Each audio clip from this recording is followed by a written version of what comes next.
안녕하세요, 꽈누르박입니다. 꽈누르박. 자, 오늘은 하이브리드의 대명사 도요타 같은 경우는 우리나라의 하이브리드의 전도사 같은 차고요. 그 다음에 저희 콜리오스, 거의 전기차에 가까운 지금 현존하는 하이브리드에서 가장 진화된 하이브리드 시스템의 차를 한번 비교해 보겠습니다. 보시죠. 꽈누르박. 자, 라이트 같은 거 보시면 LED 퓨어 비전, LED 퓨어 비전 같은 경우는 가장 비싼, 르노에서 가장 비싼 이제 LED 라이트라고 보시면 될 것 같고요. 라우포 같은 경우도 바이 LED라고 하죠. 두 개의 LED가 이렇게 있어갖고 바이 LED가 들어가는 차량이고요. 르노 엔진부터 보시겠어요? 르노 엔진 같은 경우는 이제 4기통 1.5 하이브리드, 이거 터보 엔진이 들어있다고 보시면 되고요. 1.5 터보다 보니까 144마력 이라고 보시면 되고요. 5500rpm에서 144마력 힘을 내고, 대신 모터 출력이 136마력, 훨씬 더 높습니다. 그리고 저희는 배터리 크기도 라우포 대비에 조금 더 크고요. 라우포 같은 경우는 4기통 2.5 자연흡기 엔진이 들어있다고 보시면 됩니다. 근데 이것도 6세대로 변화가면서 엔진이 어떻게 바뀔지는 모릅니다. 아마 내년 정도에 6세대 모델이 나올 것 같은데, 기존의 포르요스랑 디자인이 거의 비슷하게 가는 것 같더라고요. 캠리도 디자인이 비슷하게 가고 약간 페라리 느낌이 좀 나는 디자인으로 가긴 하는데, 근데 어차피 이거는 내년에 풀체인지가 되기 때문에 풀체인지가 되면 어떻게 더 좋아질지는 모르겠습니다. 그렇지만 아마 훨씬 더 발전된 하이브리드 시스템이 들어가지 않을까 생각이 듭니다. 근데 지금 보시는 거는 이제 저희도 4륜이 있어요. 뒤에 모터가 달린 거, 이것도 4륜이 있습니다.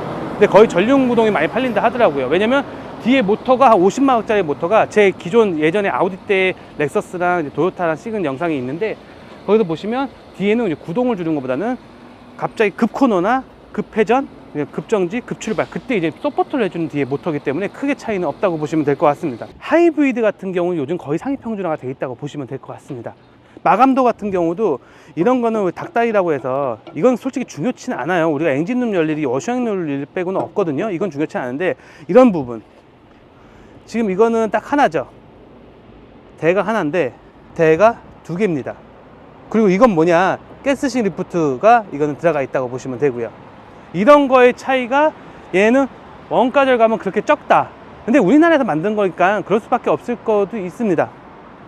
어차피 둘 다 이제 전륜구동 기반이기 차기 때문에 가로 배치 엔진에 앞에 엔진이 많이 몰려 있고, 무조건 이 쇼바 마운트 기준으로 앞으로 많이 당겨 있고, 이런 시스템은 이제 가로 배치 엔진이라고 보시면 되고요. 전륜구동, 전륜발이라고 보시면 되고, 이 차 같은 경우도, 라우포 같은 경우도 보시면 쇼바 마운트 기준으로 많이 앞으로 돼 있죠. 이거 가로용 배치 엔진이기 때문에 이것도 거의 전륜바일 차이라고 보시면 될 것 같습니다.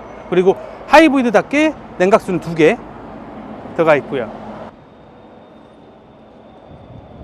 라우포 같은 경우는 트렁크 공간이, 이것도 가족형 소형 SUV이기 때문에 차체가 크진 않습니다. 어차피 둘 다 소형 플랫폼이에요. 소형 플랫폼인데 이건 늘려놓은 거고, 이건 소형 플랫폼이라 보시면 되고, 제가 한번 앉아보면 한 이 정도. 그러니까 이 라우포도 트렁크는 꽤 괜찮습니다. 콜리오스 같은 경우는 아무래도 정고가 좀 낮다 보니까 여기가 조금 낮은 면은 있긴 합니다. 라우포가 안에 실내가 공간이 좀 높긴 한데, 이거는 좀 약간 낮고, 오로라2 같은 경우는 쿠페용으로 나올 거라서 차가 언제 좀 낮긴 합니다.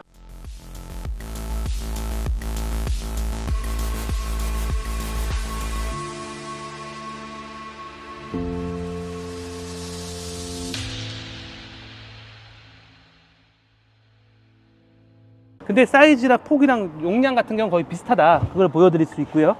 라우포 같은 경우는 트렁크를 열면 번호판이 안 보입니다.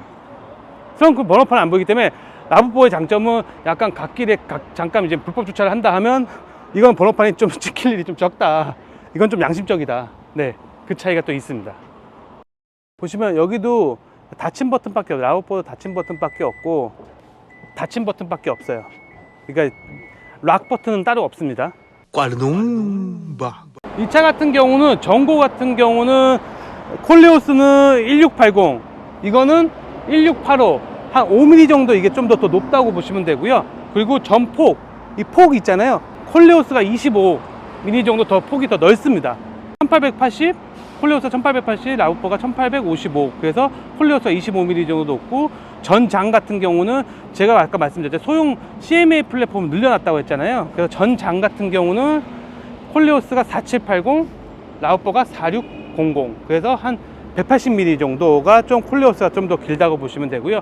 이 휠 베이스가 제일 중요하죠. 실내 공간을 차지하는 휠 베이스 같은 경우는 쇼바와 쇼바, 앞쇼바와 뒷쇼바의 사이라고 보시면 되는데, 콜레오스가 2820, 아웃보가 2690. 그래서 콜레오스가 130mm 정도가 더 조금 높다고 보시면 됩니다.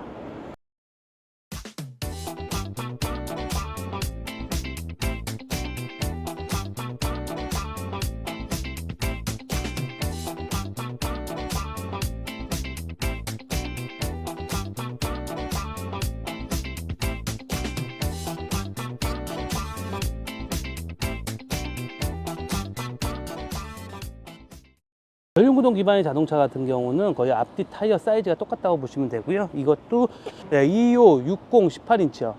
비교 자체를 알핀이랑 하면 가격이 좀 안 맞고 어불성설인 것 같아서 아이코닉이랑 비교해 본다면, 아이코닉 같은 경우는 40만원 옵션이긴 하지만 보면 245, 45, R20입니다.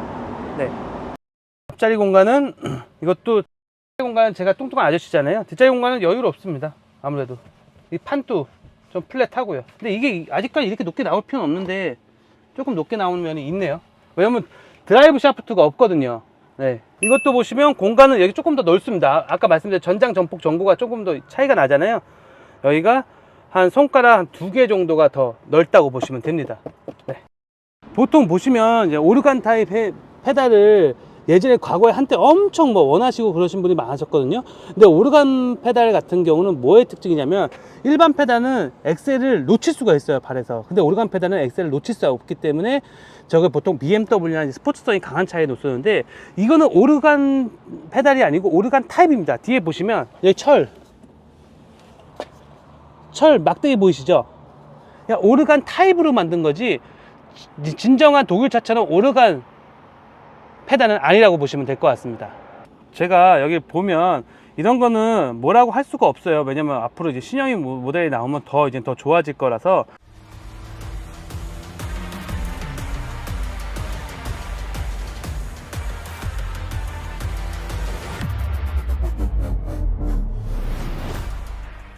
(6세대) 모델은 더 좋아질 거라 뭐라고 할 수는 없는 건데, 여기 보시면 이런 부분은 조금, 마른스건 또 쥐어짜는 브랜드가 또 2개 있거든요. 그게 폭스바겐, 유럽에는 폭스바겐, 그리고 아시아에는 도요타라는 회사가 있습니다. 마른스건 또 쥐어짜는 회사인데, 지금 보시면 이런 깜빡이 등 있잖아요.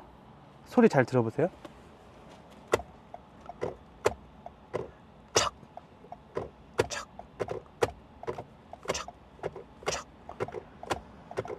이게 좀 싸구려 플라스틱 소리거든요, 냉정하게 말씀드리면. 그리고 이런 부분이 아무래도 여기가 좀 많이 떠져 있다. 이런 부분은 솔직히 이게 어쩔 수 없는 것 같아요, 이런 부분은. 자, 보시면 전체적인 레이아웃은 이렇다고 보시면 되고요. 그리고 이거는 기본형 XLE 모델이라서 앞에 이제 디지털 이제 저 모양이 조그맣게 돼 있는 거고, 이거 위에 리미티드 모델이라면 아마 안에 디지털 가 커질 겁니다. 근데 어차피 똑같아요. 어차피 똑같기 때문에 저희 차 같은 경우도 콜레오스도 알핀 모델보다는 아이코닉이 더 많이 팔리거든요. 왜냐면 이 일본 차나, 그러니까 완전 프리미엄급 아니고서는 보통 브랜드에서는 그냥 기본형이 가장 좋습니다. 그리고 아시잖아요, 자동차 회사 같은 경우는 옵션마다 마진을 남기기 때문에 풀옵션을 좋아하긴 해요. 그래서 르노가 좀 팔리는 이유가 뭐냐면 옵션이 단순화되어 있습니다. 이거 정말 퓨어한 옵션. 헤드업하고 스피커 끝. 휠은 20인치를 하면 이쁘긴 해요. 근데 나중에 타이어 값이 조금 더 드는 건데, 저는 휠을 19인치로 했었잖아요. 그래서 조금 후회가 스럽습니다. 조금 더 큰 걸로 하는 게 좀 더 좋긴 합니다. 네. 이 화면 같은 경우는 예전에 제가 어렸을 때 저희 집에 인켈 전축이 있었거든요. 인켈 전축 느낌이에요. 네, 누르는 게. 와, 제가 프리우스 탈 때랑 똑같네요, 화면이. 근데 이거는 그냥 제가 이걸 찍는 이유는 같은 가격대에 4천만원 초반 가격대에 저희 콜레오스 아이코닉 하이브리드 차량과 이 XLE 모델의 가격대가 얼추 비슷해요. 이게 좀 더 비싸죠. 공간 다 빼고. 어차피 플랫폼은 소형 플랫폼은 똑같잖아요. 근데 가격대를 보면 얘네는 이제 끝물이다 보니까 할인이 들어갈 거란 말이에요. 그럼 가격대가 오히려 똑같거나 이게 조금 싸질 겁니다. 근데 그래서 같은 가격대의 하이브 시스템으로 비교를 했기 때문에 비교가 뭐 말이 안 된다 그런 말은 좀 하지 마시고요. 왜냐면 결은 같다. 제 모든 유튜브 영상을 보십시오. 항상 결은 비슷하게 갑니다. 내장재가 같은 검정 계열로 가면 좀 좋은데 리미티드로 가도 내장재는 똑같다고 생각이 들고요. 그리고 이거는 다음 6세대 때 빠지지 않을까 생각합니다. CD 플레이어, 와, 네. 자, 주행 영상은 원래 다 주행을 하고 하는데 제가 이걸 일부러 타봤습니다. 타보기도 하고 다 해봤는데 주행 영상은 예전에 제가 타본 영상이기 때문에 그걸 한번 첨부하겠습니다. 연비는 좋아요. 하이브리드이기 때문에. 꽈르농 박. 가장 중요한 거는 이제 6월 달이 노후차 그리고 개소세가 마지막입니다. 마지막이고 요번에 이제 대선도 끝나고 했으니까 어수선한 분위기 끝나고 했으니까 한번 편하게 르노 전시장 한번 와주시고요. 그 중에서는 송파전 시장 이렇게 얼굴 까고 적극적으로 하는 지점장은 아마 수입차, 국산차 통틀어서 저밖에 없습니다. 그리고 여기 이벤트 보시면 여기 보시면 6월 개소세 마지막 혜택 플러스고요. 그 옵션하고 용품 보증 연장 구매하시면 60만 원 지원. 그러니까 옵션을 하시든 용품을 넣으시든 보증 연장 구매하시든 저희가 60만 원 지원해 드립니다. 또는 이게 싫다, 난 다 필요 없다, 그러면 엔진오일 3회 무상권을 드리고 있고요. 그리고 아까 말씀드리는 프랑스 왕복 항공권,